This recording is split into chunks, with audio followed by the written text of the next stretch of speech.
What's up, everybody, and welcome back to another episode of Five Dish Changer Podcast. It is your lovely host, Ashley Autumn, and we are on episode number 5. We are halfway through this season, and this episode is going to be all about fatherhood. I have two amazing guests with me. I have Mac. I feel so weird saying y'all like government names because I never call y'all by y'all government names. But Malcolm Mac, is it Carthledge? Am I saying that right? Yeah, you did it. There you go. Okay. And then I have Otis 04 Carter the fourth with me here as well. And what we are gonna do first, I'm gonna let y'all introduce yourselves further. Tell me what it is that you do, or tell the people what it is that you do, what you're selling. If you're selling anything, need to promote anything, what support you want. This is your time to let the people know. So I'm gonna start with you, Matt, because you are on my right. Hey, first and foremost, thank you so much for inviting me out for episode 5. I really do appreciate that. My name's Mac. I am an entrepreneur. I'm a creative. I do instructing at Legacy Master Barber Academy on Jefferson, as well as being a dad. And if I could say anything, I have many businesses you could support, patronize, share, tell friends about, and we greatly appreciate it. All right, thank you. And tell us a little bit more about you and what you have going on. Yeah, Otis Carter IV, affectionately known as OC or O4. Just a brother trying to help somebody. That's it, man. The 200 Man Stand is my vehicle to help people. It's a nonprofit organization I co-founded with a few brothers of mine. And Ford Entertainment is an event vessel that we use to promote the kind of events that we like to see out in the atmosphere that we think our people may need. So those are my two babies. And of course, I'm here because my favorite job outside of being a husband, I guess it kind of go hand in hand, is being a father. And shout Yeah. out to you, Mac, too, man. I seen the Greenwood Studios. You from Mississippi, too. We didn't get a chance to talk about this, so we'll talk about that a lot. I'm from the SIP, too, brother. Ashley. Yeah. Good one. You know she the truth now. That was good. She the truth. I know a little something about something. I know Uh-huh. a little something about Journalism, people almost. together. That's good. That's real good. But thank you both just for hopping on. I know y'all have things to do. Y'all are fathers, y'all are entrepreneurs, so you got to get to work. So y'all just taking the time out to have this conversation with me. I greatly appreciate it. And like all of these episodes, everything is just a matter of putting some positive conversation in the air. It's a lot of podcasts out there saying a whole lot of stuff, but I feel like, hey, instead of me complaining about it, I can talk to some real cool people I know that's doing some real positive things, and we can kind of start pushing back on things that I don't feel like are a part of the culture. And so Talented 10th is about protecting the culture and the integrity of what our ancestors built. So I feel like this is a special episode. We talked to moms last week, but in my life, I don't feel like we talk to dads a lot. We hear a lot from mothers, but we don't always get to talk to dads and hear dads' perspective. So, this is gonna be a good episode. So, but before we get into the dad stuff, let's get into some music stuff, some music stuff. So we're gonna do the first segment for those of you who are tuning in for the first time is the 5 Dish Changer segment.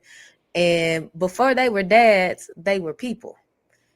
And them people had lives and they listened to music and they might have turned up a little bit. They, listened to some stuff and talked to some girls on the side or had some crazy stories. So that's what that is. We're going to get to know y'all musically before y'all became fathers. And so we're going to start with your first pick, your first album or single. And Otis, I'm going to start with you. But to go along with that, what made you choose this song and what part of your story does it speak to? Well, I'm gonna go with Ice Cube. That first, because I'm gonna start from the beginning. I was 10 years old, and the first album I ever purchased with my own money By Myself was Ice Cube Predator. And Today Was a Good Day is probably the best song on the album, one of the best songs of our generation.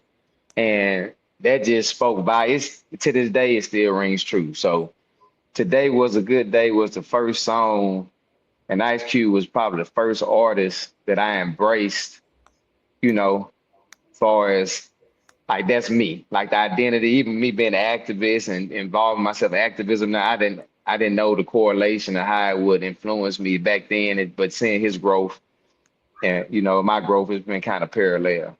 Entrepreneurship, activism, entertainment, how it goes hand in hand. So I say Today Was a Good Day by Ice Cube. Classic. That is a classic.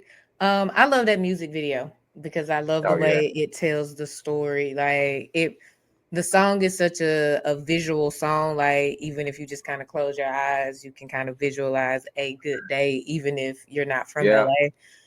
But then when you add that music video with it, it's just like, okay, it takes you to LA. It makes you feel like Yeah. you understand LA. Oh yeah. Mac, same question for you. Your first pick, single or album. What made you choose this song? What part of your story does it speak to? 50 Cent, Get Rich or Die Tryin'. And Okay. that was the first album I bought as a kid. Mm. And the first album I can honestly say, besides was Candy, was no Window Shopper. Window Shopper was on there. It was on the next one. I think Wonder Shot was on the Massacre. Whatever. Wankster, Wankster, birthday, 21 Ghost Artist. Questions. Yeah. You listen Yeah. to it from cover to cover. But what Yeah. the album did overall, like in the age in which I got it, that's when it started. Like that's when you started wearing your what they call wife beaters now. Yeah. Outside and like doing your push-ups, your sit-ups, and in the club video, Yeah. come on, like you Yeah. as a kid, you kind of like you always look at certain people growing up, like if you watch wrestling or you watched anything, like as a kid, if you played sports or whatever, and you see, like damn, 50 Cent kind of cut up. Yeah. What I got to do to get cut up? He started the video off doing hanging upside down, doing this shit. Yeah. So what I do, I go in the closet. I got a rack. There's the pole right there in the closet. Take all the clothes off. I'm finna try to see if I can do that shit too. And yeah, you get your ass whooped. You get told to sit down because you done, tore the closet down, trying to be 50 Cent, trying to really embody that confidence. I think he gave, if you caught the album as a child, he gave you a certain swag and a certain confidence that, you just felt like you was it. Especially I wasn't even getting money back then, but I felt like, if I did, that's what I would listen to. And there's some slappers on there, like Get Rich or Die Tryin', the whole catalog. So Get Rich or Die Tryin' came out my freshman year of college. So that was like 03. And so that was the 03 was a good year for music because there was a year of Speaker Box, Love Below, Confessions. Third grade. We're not gonna say I was gonna say don't make me feel old. But yeah, so Get Rich or Die Tryin' was definitely one of the soundtracks of my freshman year of college. So it always made me think of that. So we're gonna get into pick number 2. And Mac, I'm gonna start with you this time. And the question that goes with this is who introduced you to this track and what did it represent for you at the time? I would say Go Like Me by J Dollar on the track. And that's my cousin. He raps. He's a very, very, very talented rapper. I actually use his music in just about every project. Or some interpolation, some form of his music is in every project I've ever done. And He introduced me to the music that he was working on through just chilling. You know how cousins do when we link up, and you know he cut my hair. Like he is my barber. He taught me how to cut hair. He's been cutting hair way longer than me. And yeah, spending that time with him and hearing this music, if I could share the track with you all right now, I would, because you'd see exactly what I'm talking about. But finding it, just when I heard it in the place that I was in at that time, it kind of gave me a sense of, like, that's when the creativity started to really come out, because his music was very visual as far as, like, you know, lyrics are concerned. So I really appreciated it. Okay. Jay Dollar on the track. I think I follow him on Instagram. I would hope so. Boy's talented. That boy good. Boy, good. Yes. All right, we're gonna switch over here to you, O. What is your next pick, and who introduced you to it, and what did it represent for you at the time? Man, I'm gonna say T.I.'s "Do It Baby, Stick It Baby." It was 2001. I was at Alcorn State University, and nobody knew the guy T.I. for real, for real. Like, he wasn't a star yet. That was before the trap music album came out. And I really liked the song, really liked the album, but I was introduced to the album by that song. And I went to Jackson, Mississippi. It's about an hour away from Alcorn. And if half of my graduating class went to Alcorn and a few of my brothers went to Jackson State. So it was about an hour away. I go up there to hang with them, and they playing that new T.I., and I don't know who he is, but that was my first time really getting out of my area. Like, I'm from Nashville, from Mississippi, but really hadn't got out of different cities and hung out and really explored. And I just remember riding around Jackson, Mississippi, listening to that T.I. album on repeat and listening to that song particularly probably about 20 times, you know, on a night out. And it just really just gave me that, like, I'm grown. You know, the song was fun. I'm grown. I got my own money. I'm 18, 19 years old, It's and I'm outside. exploring. Yeah, I'm outside. That's exactly. Thank you. I was outside. You know, I'm kind of old, Max. So thank you for helping me out with my terminology, man. No, brother, I not to cut you off, but brother, No, I get hip to new stuff every day. look, You fans, I love them. look. I was outside to that "Do It Baby, Stick It Baby." Listen, that T.I., man, and just in what he turned into too. Like, to know I was on it early and knew I caught the wave early, and to see what he transformed into over the next 3 or 4 years, it made it that much better. You know, reflecting on the song. Yeah, T.I. was I got put on it too by one of my good friends, Ernest Marshall, and rest in peace, Alonzo out of Jackson, Alonzo Fairley. Uh, just they would, you know, they let me get outside in Jackson, man. I'll never forget them for that. So it's funny that you talk about T.I. because T.I. is another trap music, another soundtrack to my freshman year of college. And I mentioned it on the last episode. A girl named Kawana, biggest T.I. fan that I know, she had the album. And "Do It Baby, Stick It Baby" was one of our favorite songs that we listened to. And of course, they played it in the club. So every time it came on, everybody got on the dance floor. Like, I don't even know if they could appreciate "Do It Baby, Stick It Baby" in 2025, because they don't even dance with each other. Right. Come on. I've never even heard it. I gotta add it to my playlist now. You got to. It's a classic. It's gonna change your life. It's gonna do life-changing things for you. So the next track, we're gonna start with you this time, Mac. And the question that goes with that is, what version of yourself is most connected with this song? What were you chasing, running from, or learning? Ooh, shit. Does it have to be a song? Can it be an album? Yeah, it could be an album. The Superheroes and Villains album. I put that out on my birthday. I did a whole photo shoot behind it. The Metro Boomin superhero and villains with all the different songs on there. Finding out about that album and where it came from for Metro Boomin, I found it to be the closest thing to expressing how I felt in that moment.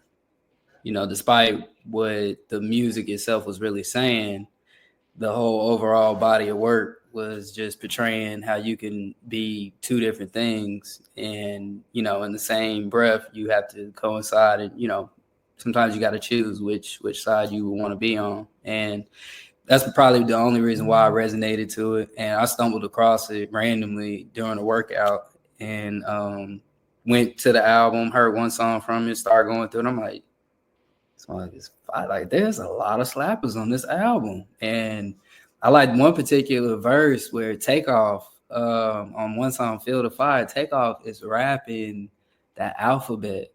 Like, if I could share it and just have y'all hear it, like, I was like, wow, Takeoff was very talented. Like, lyrically, Takeoff was blessed, bro.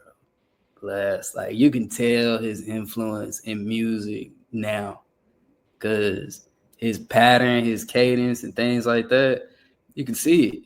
And there's a lot of people that have came out and admitted that, you know, Takeoff helped them get to where they at as far as lyrics are concerned, because brother was talented. So yeah, I'd have to say that one. Okay. I'm not like a crazy Migos fan. One, the old lady in me is like, I don't really know what y'all like. I know what they saying, but I don't know what they saying. I need T.I. and them, Do It Baby, Stick It Baby, where I understand the words. Like when they were on the Joe Budden interview, I understood what they said. Joe Budden did. Right. So it's like Right. I can understand it better. And maybe just because we all from the South, like if you talking, I can understand it. But the moment they start doing that over a beat, I just be like, I don't know what's going on anymore. But my one Migos story that I do have, they came to Vanderbilt back in 2015. It was right when Bad and Bougie started to take off, and SZA opened for them. And so I was like a day one SZA fan when she was dropping like the EP mixtape SZA. And so I was like, I'm gonna go see SZA. But at the same time, I'm like, I paid for this ticket. I'm gonna stop and I'm gonna watch the Migos. First of all, it was a terrible show. You could tell that they were super high and drunk because Takeoff was like in the deepest, darkest corner at the back of the stage, and we left in the middle of their set. And so, but that's like my association with the Migos is going to that show and being like, this is one of the worst shows I have ever been in my life. I know exactly. I got a Migos story too. I got to give it to you too real fast, man. This is right after that Hannah Montana came out. And that boy R. Kelly put a song out. Put the album out, the Black Panties. The Black, whatever that album was. Black Panties, okay. And I'm in the barbershop at that time, and all my OGs and that, we excited to listen to Kales, the latest Kales drop. And we listening, we're like, why the hell he put these Hannah Montana boys on this album? Like, how did they even earn a spot for you to be a legend, like a top tier first round Hall of Fame legend, a GOAT status performer, artist, or songwriter, and you put these Hannah Montana boys on that? You know what I mean? That's to me, that's just the old head speaking to me. But it also is a testament to the star power of, you know what I mean, or how greats can see past the moment and see what their trajectory was. And you look up in 5-6 years after that, you're like, okay, they were equally yoked for as hip hop being the most dominant group in the game. And R. Kelly at the time, before he was, disgraced like he is now, he was on the level that he was. And it kind of made sense when you look past the moment. But that was my moment, like just being a grumpy old man. Like, how the hell they get this slot? Man, you got Trey Songz, man, you got T.I., you got all these rap sci-hi and all these people at the time that were probably more deserving for his current, but seeing past the moment, R. Kelly was a genius again, and it was a testament to their skills. Because I listening to them, they remind me of like a Atlanta 360, triplet flows and everything. Quavo being the star, and Takeoff being the most talented guy, Quavo being the star. and Offset kind of being Offset. You know, it was to see what they doing now and see how everybody, you know, grew. It was amazing. Thinking that was my first impression, like Ashley wasn't a good one. Yeah. I not to cut y'all off. I feel the same way about them. I've had the same scenario riding in cars, hearing people say they the best group ever, and you looking back like the fuck. Yeah. I don't know what happened. 2020, I say 2016, all the way into like Takeoff's demise. Boy, them boys was cooking. They was undeniable, yeah. Hit for hit. I think they had some undeniable production as well. Mm-hmm. Like, I don't know who started picking their beats in that, like you said, I'm gonna say after that Bad and Bougie and they got Bad and Bougie Money. I don't know who was picking. Even their early stuff still slapped, but it was something about the production quality that it was like they took. It was like trap with class. Like the production level went up, the way it was mixed and mastered just went up. It was a very next level version of who they were. And yeah, I think sometimes, I know for me, I had to get out of my own way when it comes to like younger people sometimes, where it's just like, this don't make sense. And then I had to kind of remind myself of where I was at 22. And it's like, you know what? Let me shut on up. Yeah. Because growth. Thank God for growth. But let's get into your pick. And the question for this one was, what version of yourself is most connected to this song? What were you chasing, running from, or learning? Man, I'm gonna have to go with a project, like Max said. I'm gonna go with the College Dropout Kanye. And to me, it was just a dope body of work. I'm coming from the deep South, the dirty South, a town called Moss Point, Mississippi, inner city, Nashville, Tennessee. So I'm not with any backpack rap. I'm not really at that time any conscious rap, except like maybe a little bit of that Cube I was talking about earlier in the day. Even he turned more gangster rapper, was still doing gangster rap. So at that point, I don't know anything about backpack rap. Don't know the artist, but I'm not listening to it at all. So for him to resonate with me at the time he did, when I was doing a lot of wrong, I had dropped out of college myself. I was figuring it out, looking at the skits about putting your degree, you go die, hang your degree on the wall and feed your family with your degree and not making money. That was kind of my way of coping with not graduating and not finish college. And you know what I mean? It was just a weird time in my life. I was finding myself, but to even have the Gil Scott Heron excerpts and, and to see he was a political activist and just to see my way my life shaped out for it to be one of my favorite albums, then it kind of makes sense now. So I was in that weird place to where I was in between college, in between careers. I hadn't went to bar. I was a year from going to barber school. I was a year and a half from dropping out of college. He come out with his album. I'm trapping. I'm doing all kind of the wrong thing, but listening to him, cope with him dropping out and, not saying making excuses, but really they were excuses, and how it all shaped out, man, him becoming one of the best to ever do it and seeing my journey. And to this day, I still play the song. My son knows the album. I shared it with him early on in his life. It was just a dynamic album, man. There's a lot of gems in there too. Oh yeah, definitely. College Dropout, that might have been my sophomore year, probably right before, I call it my gap year, but I dropped out. Kids these days done fancied it up. When you drop out and you go back, it's a gap year. I took a gap 2, 3, 4 years before I went back. But there was some backpack rap that I was into, but being from Chattanooga, kind of like you, it's like you get the dirty South. So, Chattanooga being so close to Atlanta, you get a lot of the Atlanta. Of course, you get your Memphis and stuff like that. But I remember, I don't know, Kanye he reminded me of, he was one of us. Like, he was the guy that could have easily been on your campus or whatever. And I think Yeah. that's what just like resonated with his music for me. It was just like, even though he's from Chicago, he would have been the guy from Chicago that went to school in the South if you just placed him on, my campus or just any other campus in the South. Definitely. That So, makes sense too. Now you say that, I didn't even put that together. Why I probably gravitated. So I went to Alcorn. We had a lot of people from Chicago at Alcorn, and my best friend, Sherman, his wife is actually from Chicago, and she was our good friend at the time before they got married. They were dating, and she put me on like Slum Village and mhm. Common and a few, and they stuck, and I respected it. But you couldn't take me off Lil Boosie. You couldn't take T.I. out my changer. You couldn't take Wayne out my change at that time. So for Kanye to kind of stick, I remember she had the underground tape too of some old Kanye when he was a producer, and played all the beat like that's the dude that's rapping now. And this is the album he came out with. Man, this is crazy. And it just stuck with me.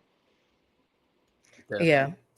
It's, That makes I sense mean, though. You said that though. He yeah, was the guy from Chicago that'll go to TSU, Alcorn, Jackson State, yeah, Morris Brown, yeah. with the backpack, the stuff The button all the polo, way. yeah, a Yeah, little yeah, that, corny that you be yeah, like, but he cool enough. He made good yeah, music, so people rock with him. He date the Delta. Like his yeah, storyline was just the storyline that it was easy to see him and put him as somebody, where it's like Jay-Z and them, like they were getting money, and it's like yeah, Ferrari or Jaguar switching 4 lanes, don't know nothing about it, like don't have it. But Kanye came out and he was just relevant to who we were at the time. And it kind of sucks to see where he is now. yeah. But Yeah. yeah, College Dropout definitely is just cemented in time for me as well. So we're gonna get into the fourth pick. And the question for this one is, what does this song say about the kind of man you were before fatherhood, good, bad, or in between? And I'm gonna start with you. Oh, Oh man, I'm gonna go Big Dog by Lil Boosie. Cause that's all I wanted to be was a big dog. You ain't a big dog, you ain't a big dog. You know what I mean? Like it was however I had to become a big dog, I was willing to do it at that time. And to see all the stupid shit I did, Ashley and Mac, man, as you say, like you play GTA and you trying to gain points and gain respect and you gain it, you know what I mean, notoriety from doing the wrong thing. You didn't realize at that time, I didn't realize you would become a big dog from doing the right thing. Definitely. And that kind of stuck with me. And his song wasn't about doing the wrong thing. It was really just about being a big dog, taking care of your folks, me shining, having your bag together and stuff. But to me, I I chose to try to be a big dog by doing the wrong thing. Mm. And that kind of, and I still play the song. I love it still to this day. But now I can bop to it and I can be, I became a big dog doing the right thing.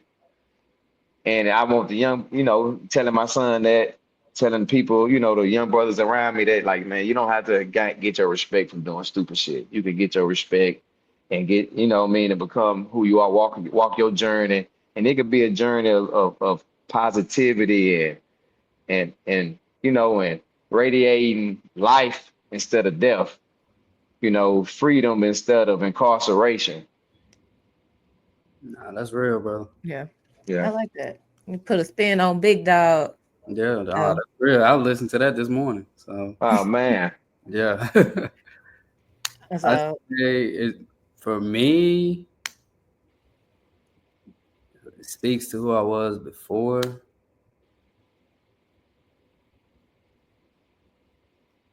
I gotta do an album again. I can't do just one song. Dom Kennedy's Yellow album. Ooh. Well, you got good taste, boy. You got good taste in That's all I'm music, gonna boy. say. I don't even want to go no further. Dom Kennedy's Yellow album, the whole album. That's what I was. Can I tell y'all a quick Dom Kennedy story as the real fast? I'm Yeah. sorry to yeah, interject, man. Listen, I had listened to Dom Kennedy maybe a couple times, but this might have been like 2018, 2019. And Mm-hmm. I was hip to him. I knew he was a West Coast big dog. I knew he was submitting himself in the game. But it was I was downtown at I forgot the name of the spot. It was across from Cannery Ballroom at the time. And French Montana was in town. Mm-hmm. And I pulled up on my guys to see French Montana, and it was empty. And I'm like, dog, French Montana empty? And I'm looking one of my homeboys like, man, come over here next door, man. My homegirl in here, man. Let's just walk over here and see what they got going on. They got a concert. I don't know who concert it is. I could barely fit in the door of the concert, bro. I'm talking about like I'm weaving myself in. You know, how you gotta turn sideways to get to the crowd. We finally lock in with my partner, homegirl, and we look up. It's a Dom Kennedy concert in Nashville, Tennessee, 2018, 2017, 18, 19, one of those years. And that man had a 600-man venue sold out to capacity. It was like that. And I don't know one song of them, just know of them. So that's my Dom Kennedy memory. And ever since then, it made me go back and listen to him, and I've been a fan of him ever since. My whole adolescence up to like being able to drive and have money, like when you paying for your phone bill, Yeah, gas and car insurance, et cetera, et cetera. And I wore that Yellow Album out. I went to every time Dom Kennedy came to Dallas, I went. It got to a point where I was able to go backstage and smoke joints with him. yeah. Like Dom Kennedy's Yellow Album. Yep.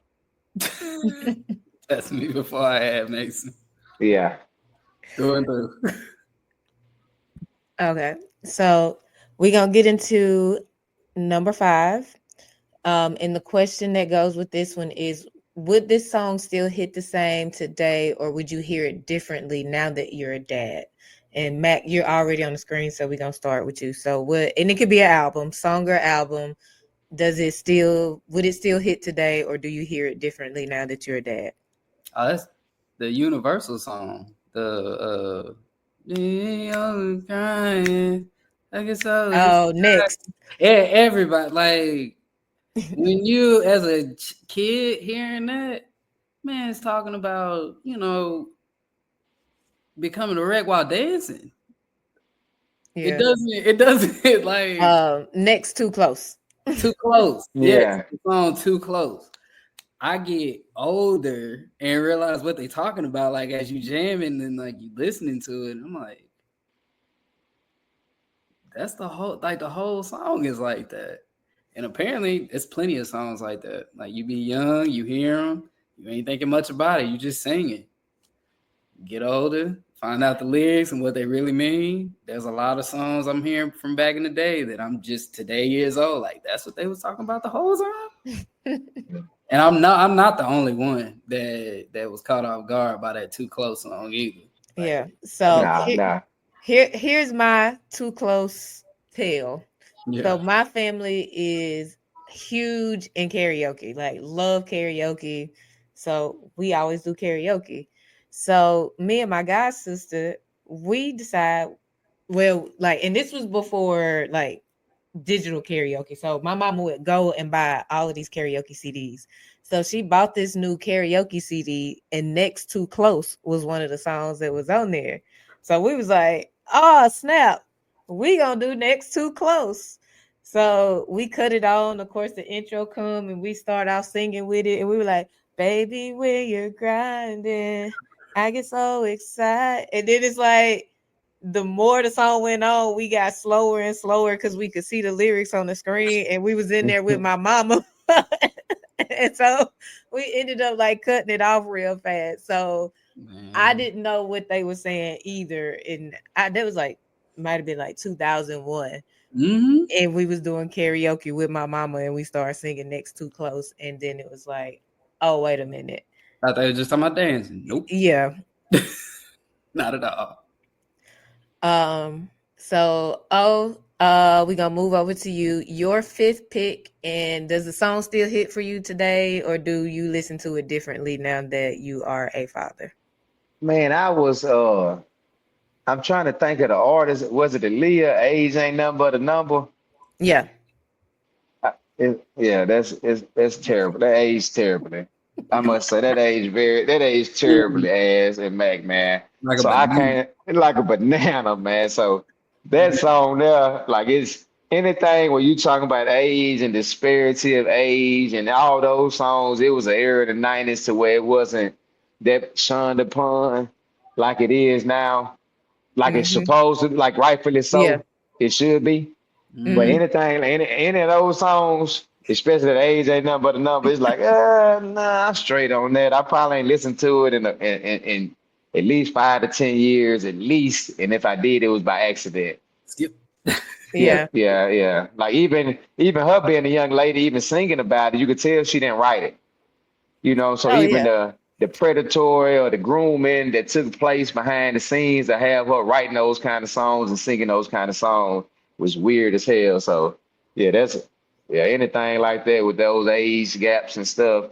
Even anything Brian McKnight too, I gotta say it too, man. Anything Brian McKnight, all that damn singing about love and family and to see the kind of piece of shit he is right now and like Oh, I can listen to drill music and the rappers talking about killing and shit more than I can listen to Brian McKnight because I know they talking out of ignorance and out of circumstance. You know what I mean? We Yeah. understand that growing up in poverty and not having fathers present go lead you to certain activities, go lead you to not learn certain things, but having an educated brother, a brother that's, been traveled and have the kind of reach he have and the kind of stuff to see him the way he treat his family, man, that's wow. Like so Yeah. anything Brian McKnight, I can't even listen to it. I don't care what the song is. If Brian McKnight come on, it came on the day I skipped it.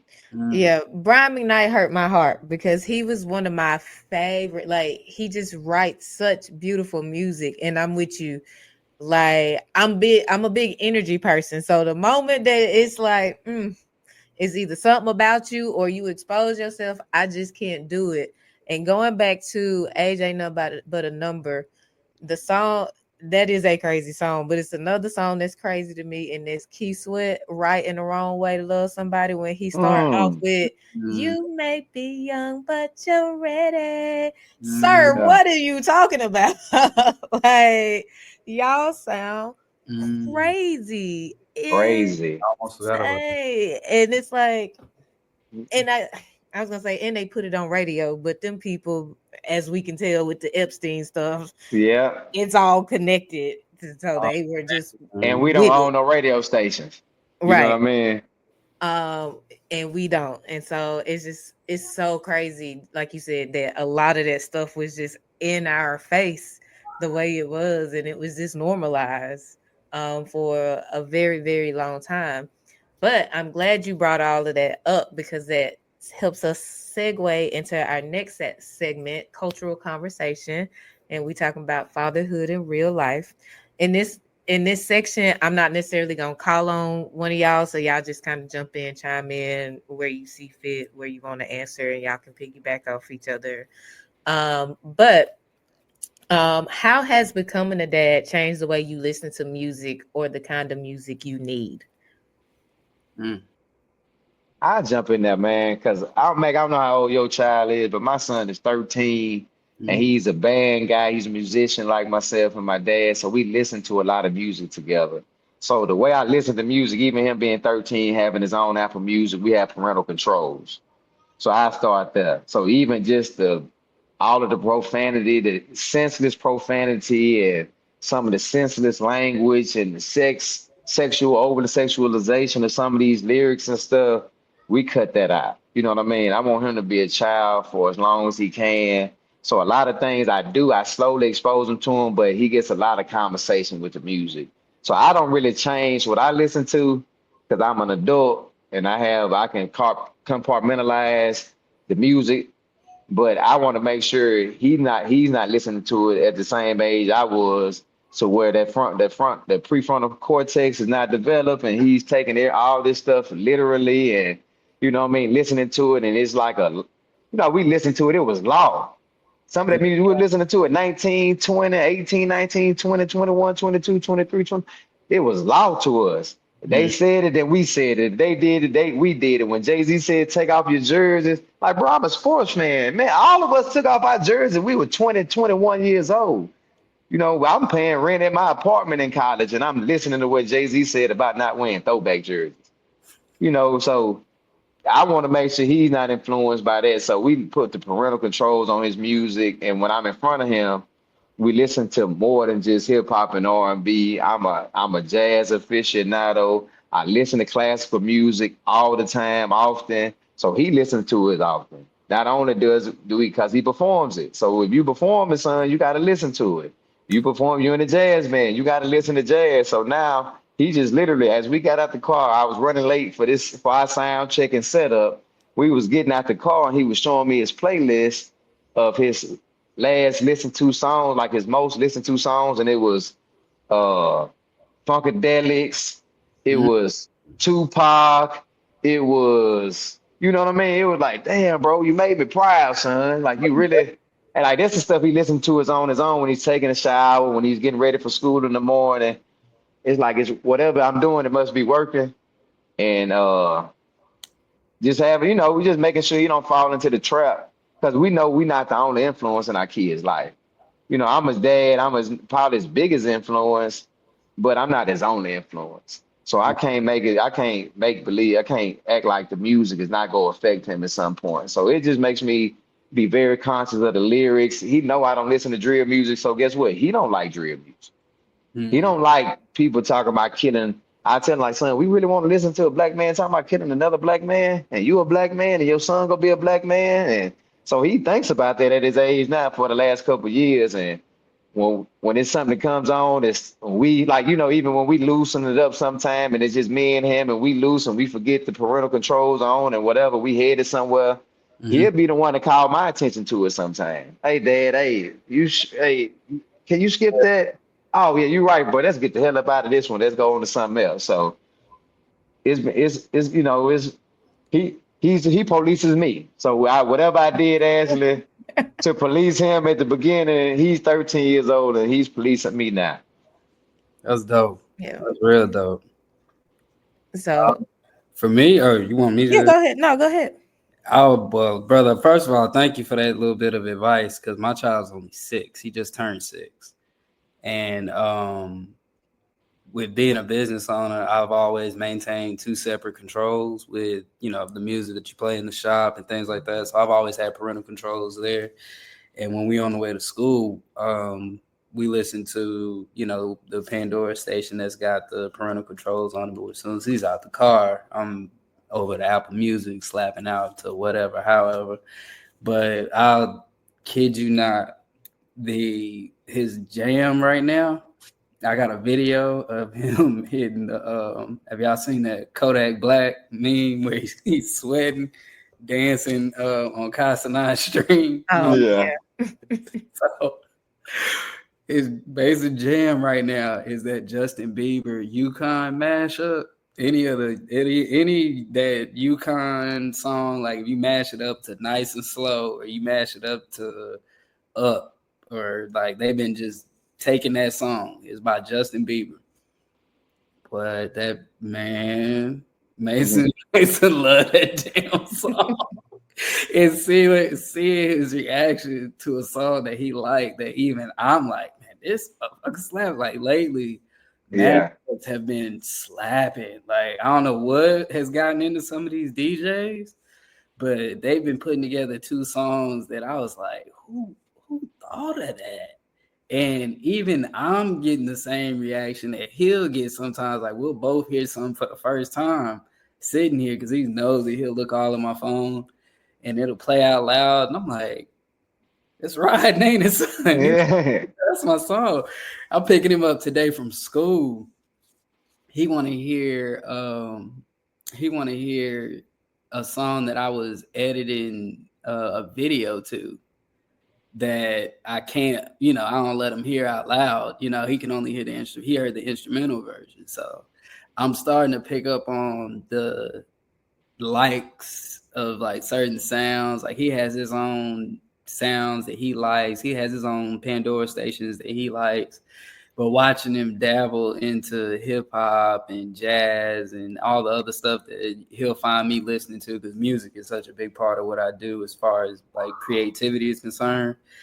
And I sit over sometimes listening to music just to find music for projects. I'm learning how to take vocals out of songs and, you know, manipulate the sound a little bit for sound design. And watching him sit next to me and hear these different songs playing and seeing his reaction, I'm like, oh, we're reaching that point now where I gotta like make sure he's listening to the things that I want him listening to. And I just appreciate him still being a kid above all. Like he wants to hear T-Rex radio on the way to school. And I don't rob him with that. You know what I'm saying? I dress him like a kid. We listen to kid music, you know, and I hope he stays that way for as long as possible, because where you put it, it seems like time is about to fly. Man, look, you're doing the right thing, brother. I wanna affirm you in what you're doing as a young father as a not a young father, but the father of a 6-year-old, man. You're doing the right thing, man. Keep him innocent, let him do him, let him be a kid. That's the best thing. That's the best thing. And you manage it. I mean, you doing what you're supposed to do, bro. Oh, yeah, I appreciate I'm that. encouraged for our future. Yes, sir. Thank you, man. Whitney Houston said the children are the future, so Yes. we gonna go with TT Nippy, and we gonna speak life into the Yes. children. Amen. We need to, because when we 95, they gonna be the ones that's our doctors. Better do right by these YNs. Right. So I want to kind of get into, you know, as you guys are fathers, we all grew up, we millennials, so we had baby boomer fathers or either on that cusp. So I don't know about y'all daddies, but I know about mine. He is old school. So feelings, what are we talking about feelings for? Type of, you know, all of that. So is there anything that you felt like you had to unlearn that, you know, even though you love your father and he did the best that he could with the tools that he had, was there anything going in the fatherhood that you kind of had to unlearn as a generational curse as you went into the fatherhood? Oh, I'm so glad you asked me that. Why do you think I made that project? Did you watch it? You talking about, yeah, the Sidney Poitier? That took me 8 minutes to shoot, and then 8 minutes to put together. And I did it solely for I didn't. I'm gonna be real with you. I don't know if that's a question you put in the instructions. Didn't bother reading that. But Nobody does, but I just like to feel like a I professional. feel it's so professional. You're I so did. I didn't. Okay. I didn't read none of that. I see the link. I'm going. All right. But no, I made that project. That's how I know, organically speaking, I made that project, because if you were going to give me an opportunity to talk about it, I was going to take it. And finding that little bit that I did from that movie, Guess Who's Coming to Dinner, which is, you know, an old movie. The most recent remake of it was with Bernie Mac and Ashton Kutcher. That whole little dialogue and that back and forth between Sidney Poitier's character and his dad about what a son telling his father how he feels, honestly, you take a little bit from that. You take a little bit from that as a man, and you realize that how you were brought about and the choices that you made, whether your father was around to influence them or not, we don't want to operate giving credit or giving that power to our fathers, in a sense. Like, I think a large part of being a man now is, one, forgiving your father or parents for what they didn't know, because I'm pretty sure if you're still here, they, you know, hopefully did the best that they could do with what they had to get you where you needed to be. And so not holding any resentment against the people that brought you here for what they didn't know and how they treated you, or how you grew up to be. And then if you're blessed enough to have that conversation, which I was, in my adulthood recently with your father about how his actions and words may have impacted your whole way of living. And I'm not ashamed to admit those were my form of daddy issues, is that I didn't really get too many "I'm proud of you" sons from my father, or the ones that I would have liked to have gotten, I didn't receive. And so it put me in a headspace of feeling like there's always something left to prove. And when you operate in that headspace, it can be both good and bad, and too much of it, you're giving credit where it's not necessarily due, because there became a point in time where it didn't matter what my father did or said or didn't say or do. I still had choices to make. And being a dad and starting a family and going about it the way that I went about it, those are all choices I made. My dad didn't make those choices. And so my dad's never disrespected me or how I took care of my family, without getting too far off into my business. But he's never made me feel like I wasn't a man that was about taking care of his family. And if anything, I had to unlearn that I don't owe him anything, and it took forever to learn that damn lesson, like to finally unpack that lesson and realize you don't owe your father nothing. You don't owe anybody anything. The only person that I technically owe is the one that I put here that didn't ask to be here, and that's my son. And I'm just choosing to operate in that headspace. So if I'd say, to answer your question in a nutshell, that's one of the biggest lessons I've learned as a man being a dad. So, your dad don't owe you nothing. All right. That's a good one. Yeah, if you get a chance to check out the project, I didn't see her asking that question, but I was like, I didn't know what I was going to talk about on here. And so I was like, I had to find something to talk about. I was like, I don't want to get on here and have nothing of substance to say that I even resonate with. And that was one thing I could resonate with when it came to fatherhood. Yeah. Oh, go ahead. I feel like you already got it. No, I was gonna say, my dad was a really good dad growing up. But if I had to just nitpick his parenting, I would say, being too hard for certain things that I don't feel like he should have been that hard about. But he told me he loved me, not a whole lot, but he showed me he loved me. He loved me by loving me. You know what I mean? So pick the good word. Yeah. So I would think he could have said I love you a little bit more, because I tell my son every single day, 2 or 3, 4 times, 5 times a day, that I love him, like all during the day, all the time, with no shame. I kiss on him at 13. He hated too. I'm all on his forehead, on his head, all of that stuff, just loving on him. And my dad loved on me too, the same kind of way, hugs and handshakes and daps and everything. But he probably could have said it a few more times growing up, just on some affirmation, but it was really just being hard. My dad a hard ass. He a band director. He was my band director. He was my friend's band director, so we couldn't escape it, So it wasn't just a dad all the time. He was my dad and the band director. And I remember, he'll tell you, one of our principals, rest in peace, Mr. Willie C., he was getting on me. He was on my ass too, tough on me, tough. And Willie C. pulled him to the side. He was a superintendent. My dad, the band director, this is a superintendent. Putting them to the side and was like, "Hey man, why you that hard on him? Like he ain't doing no more than what the other kids doing, and you ain't that hard on them." But he was like, "That's my son." He was like, "Well, he's not your son right now. He's a student." So having my dad maybe scale back a little bit on being, but that also made me tough. But that's also one of my things. Do I fight with myself with, am I being too tough on my son? Am I being tough enough, or am I being too tough? It's like a fine line, and I always think about that line because of my dad. You know what I'm saying? Mm-hmm. He makes me conscious of that line. So I don't know if it's good or bad, but I'm always thinking about, damn, should I say that?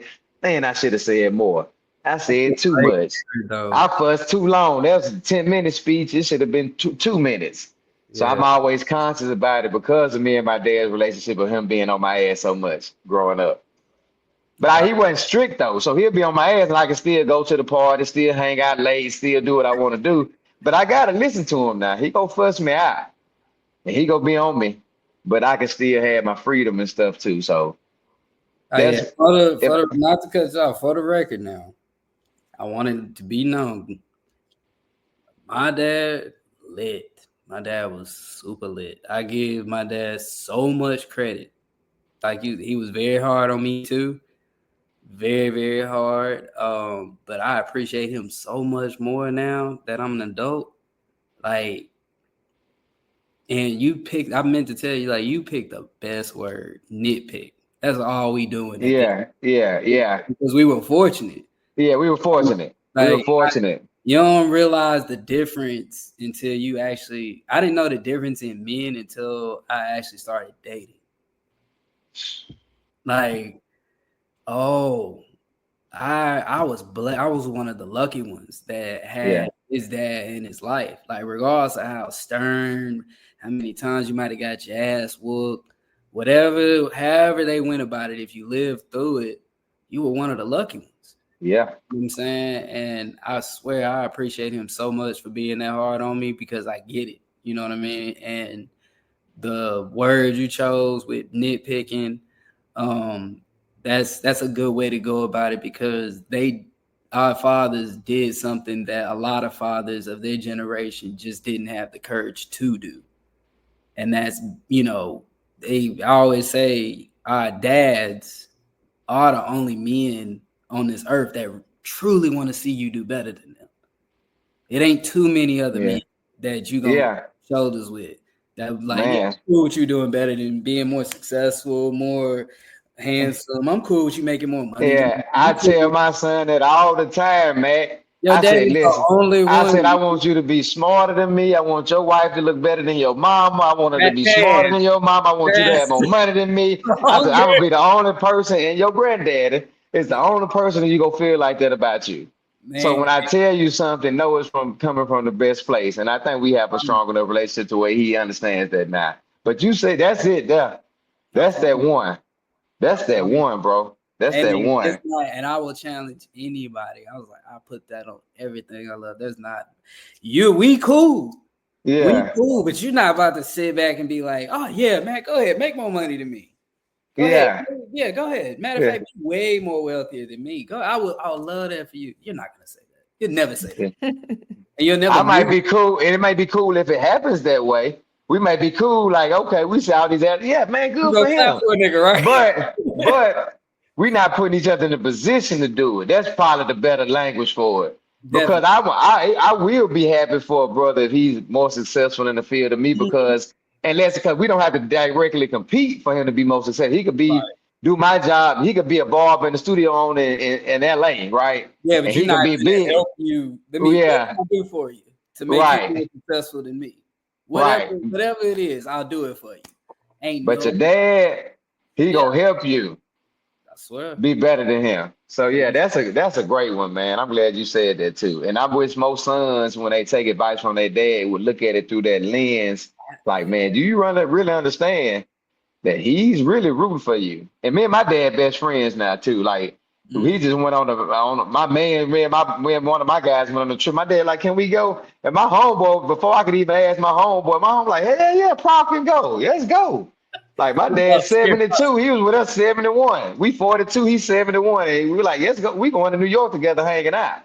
Like he one of the guys. And that's another thing. Him being a band, I had to share my dad a lot too. Like, he was a lot of dads. He was a lot of kids in the band that didn't have fathers. And he was a band director. He's still a band director. So even to this day, he's a dad to a lot of kids. He still take kids home for practice. He buy instruments for kids. I know in Nashville. So he's a dad to a lot of kids. So that was another thing. I had to watch him nurture, love, put time, energy, money, finances, and all of that stuff into siblings. They really weren't my siblings. They were just treated as such. You know what I'm saying? My mom, I have other brothers and sisters through my mom, but not my dad. I'm my dad's only child. So to watch him, and I kind of see it has in me now. So my son is my son, but I also have a community of people that I look after, and we look for, you know what I mean, and do stuff for, and like my dad, I have my son participate.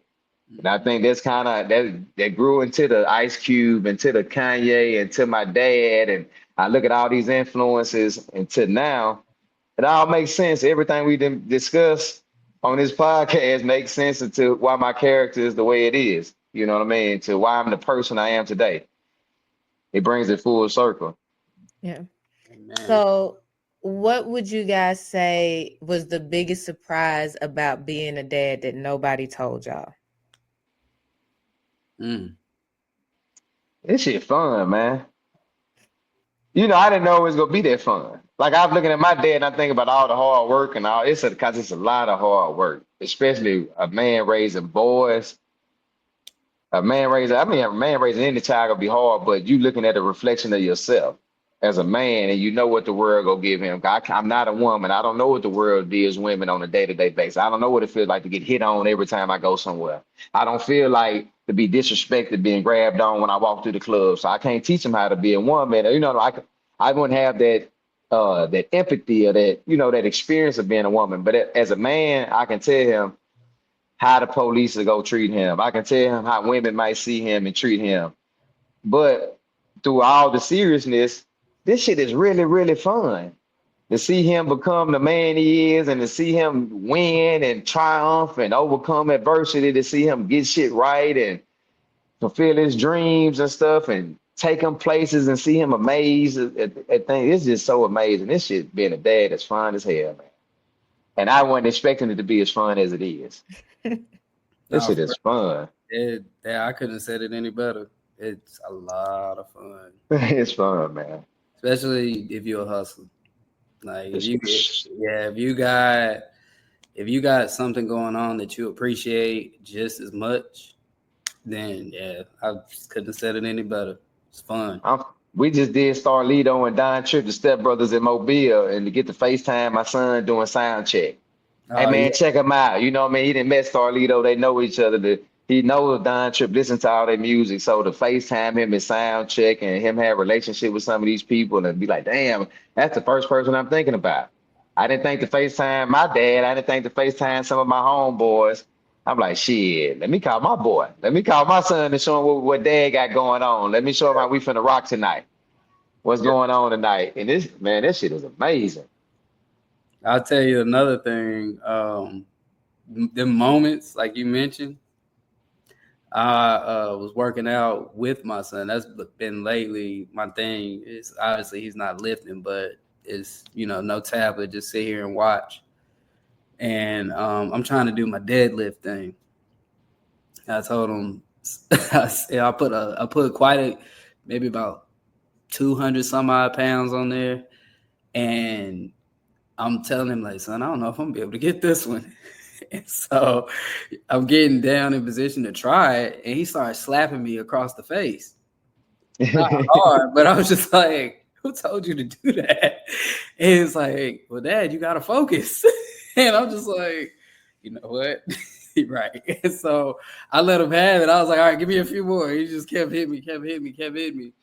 And it'd be little moments like that you'd be like, wow, man, this is a lot of fun. It's like having a miniature version / assistant.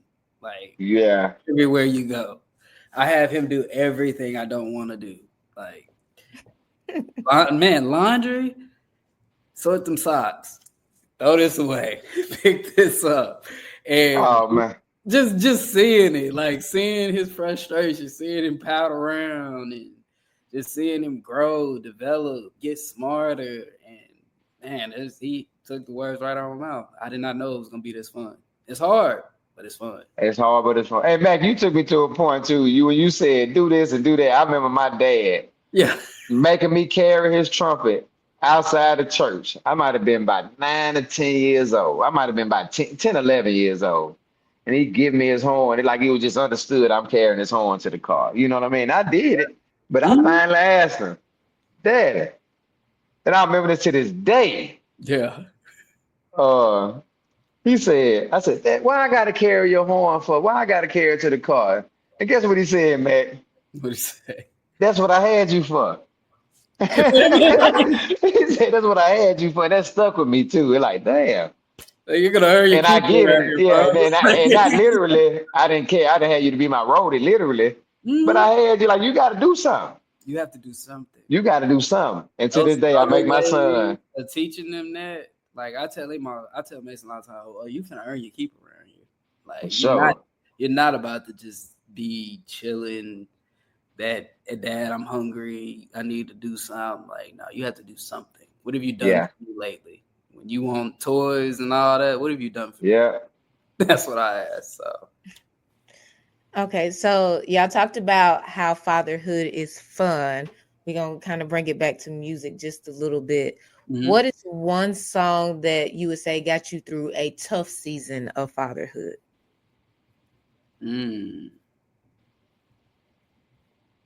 Big Crit got me through off of Better This Way album. Came out around COVID, and Mason was born in 2019. And so that was probably the scariest time of my life. And being a barber as my only source of income and having to rely on cutting hair in a garage with tarp being hung up as a protective barrier between COVID and my family, that didn't work. Yeah, that Big Crit is Better This Way album got me through, featuring Big Saint. Because it's exactly what I had to do to see that one through. And me, I don't personally have a song. And I looked at all the questions too. This is the only one I didn't have an answer for. But I would say a genre. I listen to jazz. Like when it's time, like when I'm going through something, especially something with my son, I think about what me and my dad, his favorite genre, and what he made me love. I fell in love with jazz through my dad listening to jazz around me. So when I want to like just internal, like think about some stuff and focus on what I need to do moving forward, or a tough time I had, or a situation with my son, or a situation with the fam. I like to listen to stuff that don't have words to it because I like to form my own thoughts. A lot of time we listen to the rap and we'll take on whatever they saying, or and that's good too in some cases, but in some cases it could be bad because I could be listening to a song could be fuck your family, go do, you know what I mean, whatever it could be.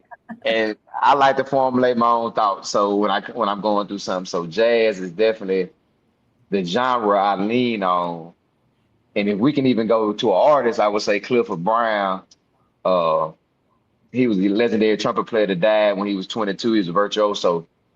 And just him, just knowing the story, him dying so young, it made me appreciate times with, you know what I mean, with my family, with my son. So I lean on jazz when I'm going through something. It just make me feel good. And make me think about being a son too. Yeah. I'm the type of person that if I'm going through stuff, I have to listen to stuff with no music, no lyrics to it as well, because for the reason that you said. Music to me is kind of like being around somebody and hearing their thoughts. So if I want to hear your thoughts, it's gonna be like, just shut the hell up. And so I have to Right. listen to something like I'll listen to Andre 3000 Flute album, and I know a lot of people didn't like it or had something to say about it, but I'm like, actually, if you just need to chill out and you don't want words, that's a phenomenal album to listen to, Right. and I love to sleep to it. I love it. yeah, go to sleep to it. I'm not like a jazz aficionado. I do like a Kamasi Washington and I know some Miles Davis and some Coltrane, but not strong enough. I wouldn't enter a music competition.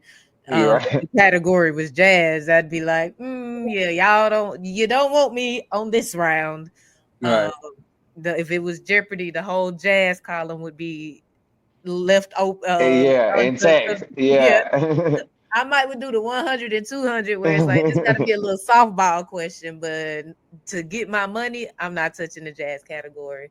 But I do understand what you mean by like sometimes you just need nothing, like just some melody.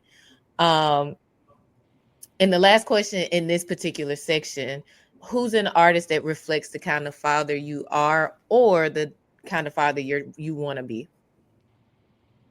Nipsey. Unpack that for the people.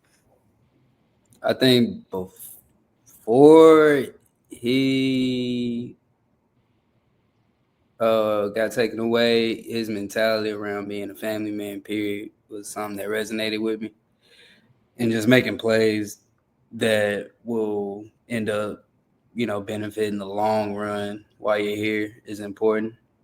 And at least just being intentional about making those plays for the long run. Like, he set his people up for success, and that's all you really can hope for, is to give your kids a chance, because you're not going to live to see it through entirely. At least, you would hope not. And you would hope by the time you are gone that they have a chance at doing greater than you.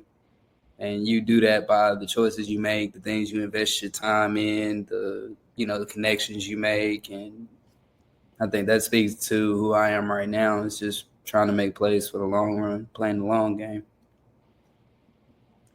Oh man, that's beautiful. That was a beautiful answer. Appreciate it. Damn, Matt, you got me thinking, boy. Now I would have to say Ellis Marsalis.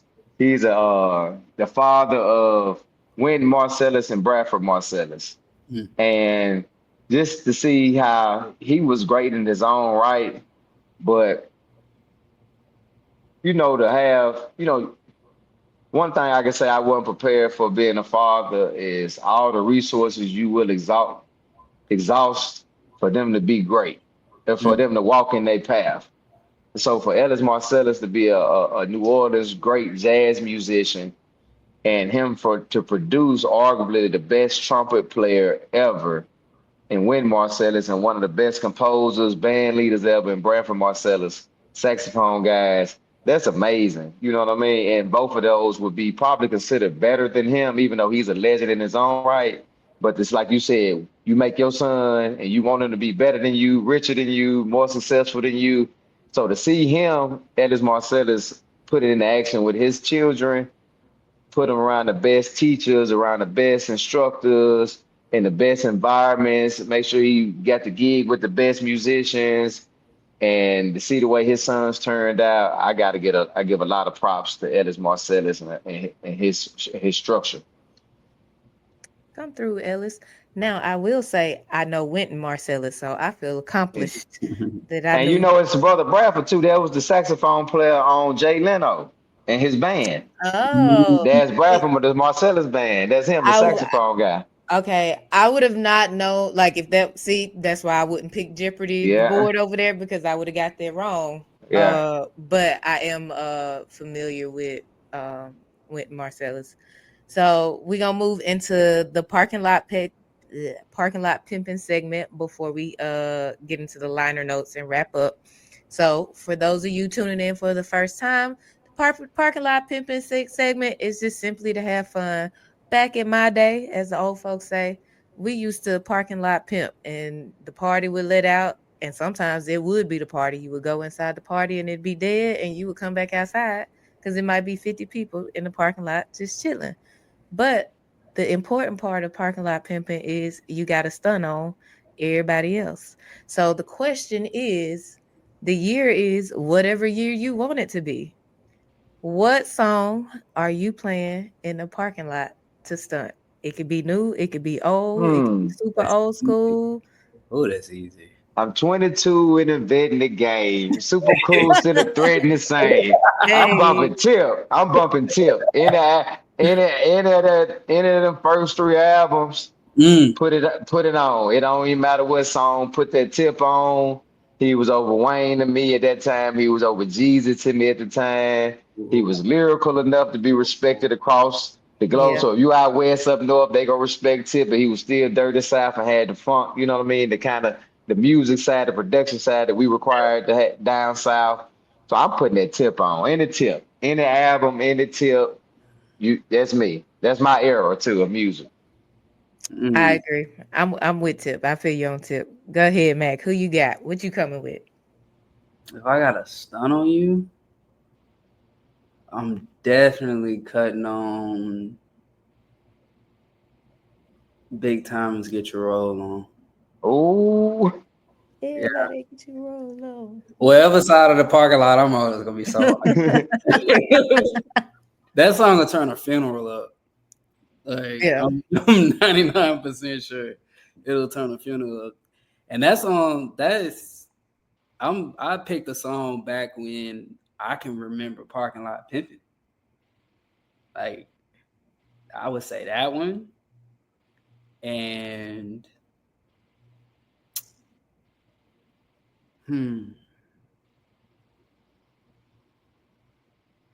I think don't shoot the messenger, but Waka Flocka. Oh, let's do it. Oh, let's do it. Oh, let's do it. That's it. My only main concern is high octane fun for the night. Like if I'm not on no chill lounge shit like I am now, then yeah, I'm trying to break the knob. I want everybody on my side of the lot. yeah, yeah. So Oh yeah. Good choices. Both of those choices. Well, you picked. Yeah, you picked the first three. So you just playing the whole first three Tip albums. Yeah, I'm just Matt playing. gave me Big Timers and I forgot your second pick. Waka Flocka. Waka Flocka. All of those are within my era, so I feel like those are perfect parking lot pimping songs. And as somebody who like to weave through parking lots, I probably would stop by both of y'all cars when y'all play something from them albums because those are my jams. So we gonna shift into the liner notes. And my question for you on the liner notes: if your kids could only understand you through 3 songs, which ones would you choose? All right, here we go. You ready? Yeah. Dom Kennedy, Platinum Chanel. Okay. T.I. featuring Victoria Monet and Nipsey Hussle, About My Issue. And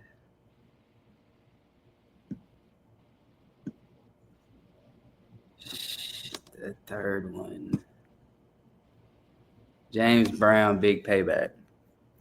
Okay. And just briefly summarize with those 3 songs, what is the nugget that you want them to take from those 3? Platinum Chanel is whoever you think you are, show up as that person every day. And don't let the world tell you any different. So whoever you conjure up in your mind to be, that's who you are and that's who you're going to be. Show up as him every day. And eventually, if you ain't already that person, you will become that person. About My Issue just speaks to taking care of your family and or business by any means necessary. My name's Malcolm. That's where I get my namesake from. So it's an alignment there. And James Brown, Big Payback. It being the most sampled song in history, that bass line, throughout the whole song, I think that'll keep him where he needs to be as far as mellow. He can turn the words on and off to Big Payback and he'll be just fine. You can just listen. I just, something about the tempo of it, because his birthday is 7 days after mine. So mine's on the 7th, his is on the 14th. We're quite similar in attitudes and how music can affect our attitudes and how we would like to approach certain things. So giving him those 3 to live with, that'll get him covered, or that'll at least get him through. Okay. And what about you, Otis? Man, that's the one I ain't prepared for out of all the questions. But I'm gonna say 10 Jesus Pieces. Rick Ross is that boy Style got a verse on that. Wow. And he really just talking about balancing your grind with your shine, and you know what I mean, your hustle. I can't really paraphrase what he's saying, but I just know the verse, it just resonate with me.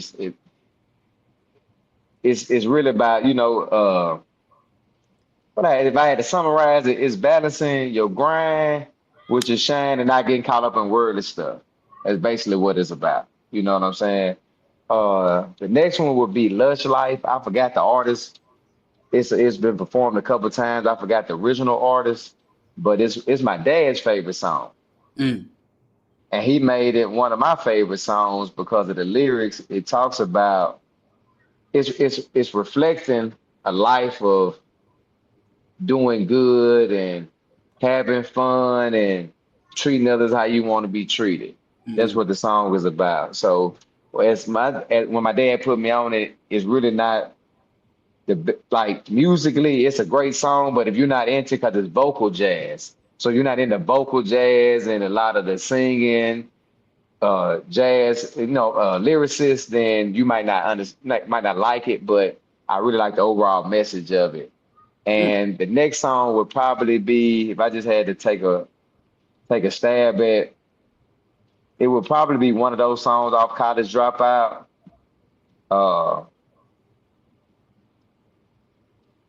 I don't know which one, because the whole project just resonates with me. The messaging of the whole project is kind of like the whole album is like one song to me, Mm. because it's a themed album. It's not like certain albums where every song is they jumping all over the place. It's really telling a story. The broke, if I broke, skid, then you go into, it's a transition. So the whole album of that College Dropout, I reflect back on that and probably not just pull one song, but just the album itself, just listening to it overall and what it means, and not being too hard on yourself, not taking one form of education or one form of knowledge over the other, valuing success and what it looks like in different people and different lights.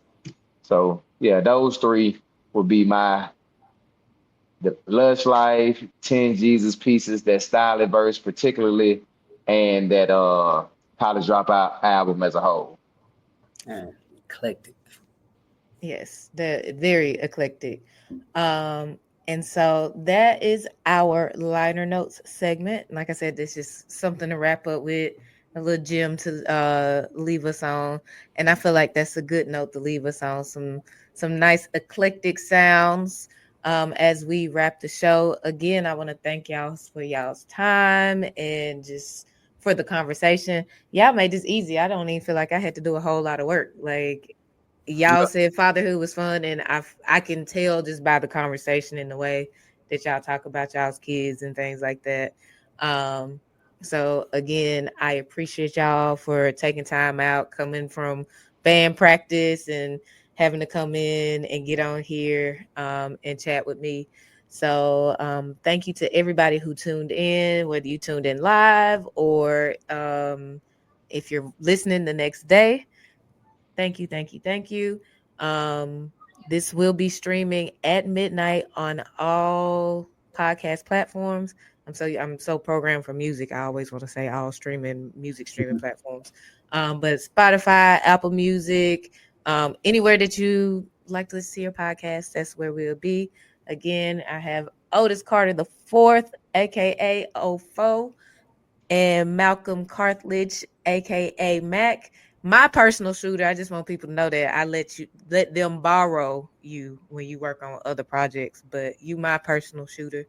Again, this has been the 5th episode of the 5 Disc Changer podcast. This episode is titled Daddy's Lessons. Yes, you got I some. gotta leave. Yeah, I got something to say. I gotta give you your flowers because first of all, I'd like to say thank you for having me on. Thank you for having me on with a dynamic brother like Matt.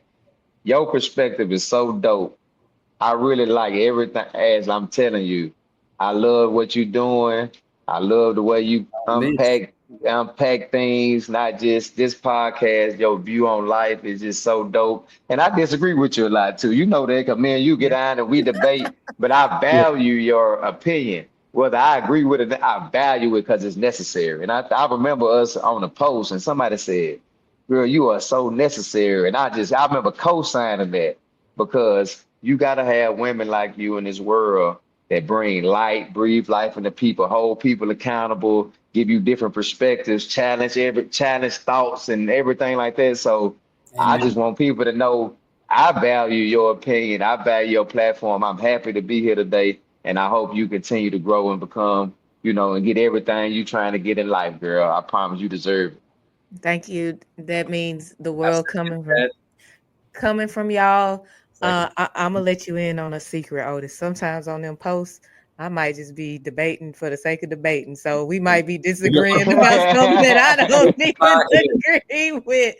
Let's get the Um, people going. I love it. I like it um, though.